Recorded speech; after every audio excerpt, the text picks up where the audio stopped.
All right, this is going to finish the lesson on law of cosines. Some stories. Two ships leave a port at 8 a.m. There's the port. One ship sails with a bearing of north and then 68 degrees.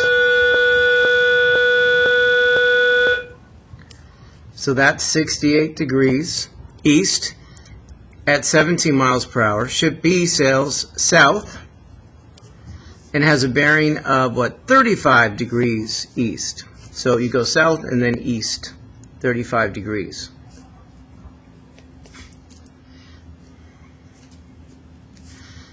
And they have certain speeds. If the ship maintains the paths, how far are they at 2 p.m.? So let's start. So they both start at 8 a.m. For ship A, it's going 17 miles per hour. And at 2 p.m., how much time has gone by? So from 8 a.m. to 2 p.m., that's 6 hours. So 17 times 6. Do that quick on my calculator. So 17 times 6.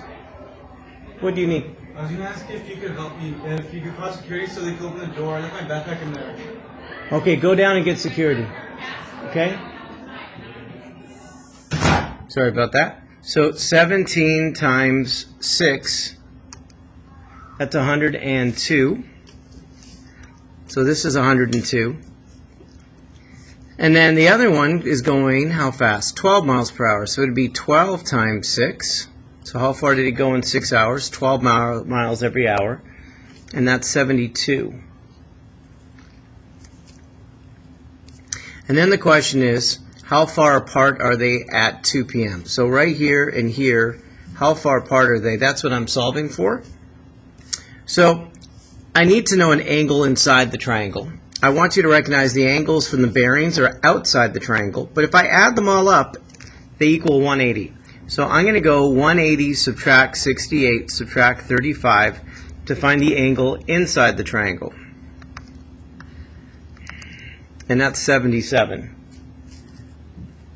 Now I have side angle side. So if I want to find that missing side, it's the law of cosines. So take one of the sides, 102, square it, plus the other side, 72 squared, minus 2 times 102 times 72 times the cosine of the angle in between them, which we just found to be 77. So put that in your calculator and you have your answer. So the answer is about 110.8 miles. You can press pause and test it out for yourself.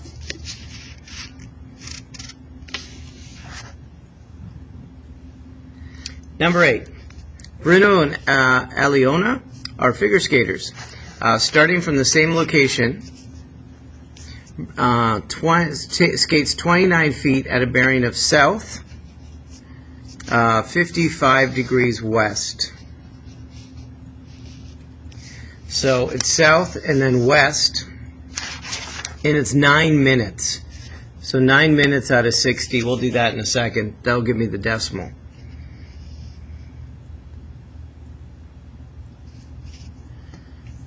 Allison skates 18 feet at a bearing of south and 16 degrees, 51 minutes east. So this and this. So this and this is how far is Bruno from Aliona. So this is what I'm looking for. So this angle and this angle, I have to add them up.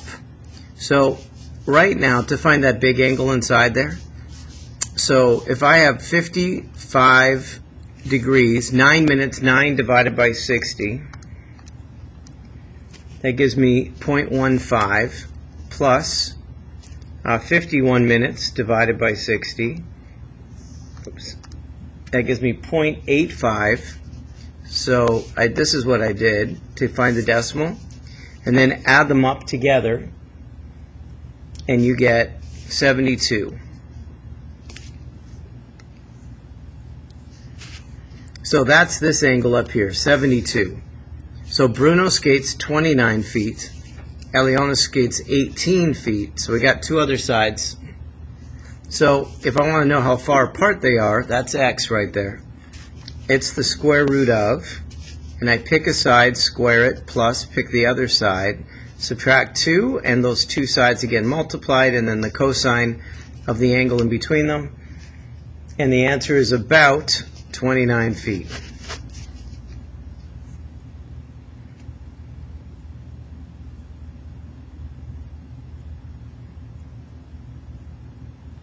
No. Can't be right, can it? Let's try it here. I was looking at the answer key. So the square root of 29 squared plus 18 squared, subtract 2 times 29 times 18 times the cosine of 72. Close it. Yeah, it's about 29 feet. So that means this is an isosceles triangle, so they're both about 29 feet. All right, I should just believe it. All right, a helicopter spots 2 landing spots below. The straight line distance from the helicopter to the pads is 14 miles to A. So we have a helicopter here. That's an awful looking helicopter. And the straight line is 14 miles to pad A and 8 miles to pad B. So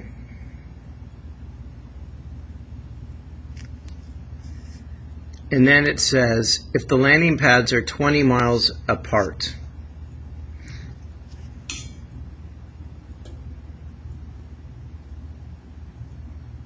Now it doesn't say it specifically, so it should, that the helicopter is in between pad A and pad B. So there's A and B. So if the helicopter is in between them, then the straight line distance to pad A is 14, and the straight line distance to B is 8, and then the distance in between these guys is 20. So there's your triangle. It should be worded better to know that the helicopter is in between them. And then it says, find the angle of depression from the helicopter to pad B, which is here. So the angle of depression is, of course, the angle on the outside. So if I want to find the angle on the outside, I first need to find this angle on the inside, looking there, and then I can use the horizontal to find what the angle of depression is to it. So I want to know that angle right there. So to find that angle right there, inverse cosine. I know all 3 sides. So I start with 20, subtract 14, subtract 8, and then negative 2, 14 times 8. So there's the setup. So let me do that. So inverse cosine, 2 parentheses, 20 squared, subtract 14 squared, subtract 8 squared, close it, divided by, another parentheses, negative 2 times 14 times 18, and then see what we got. So I get about 106.127, or 128, is that angle in there.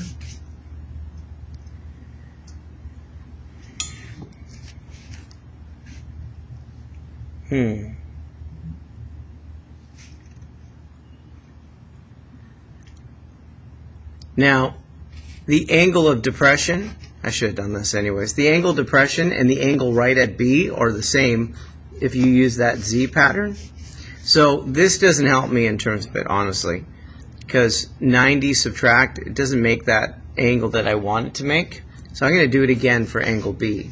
So if I do it again for angle B, I have 14 squared minus 8 minus 20, and then negative 2, 8 times 20. And then you put in your calculator, and you get about 33.1 degrees. So try it, 33.1 degrees.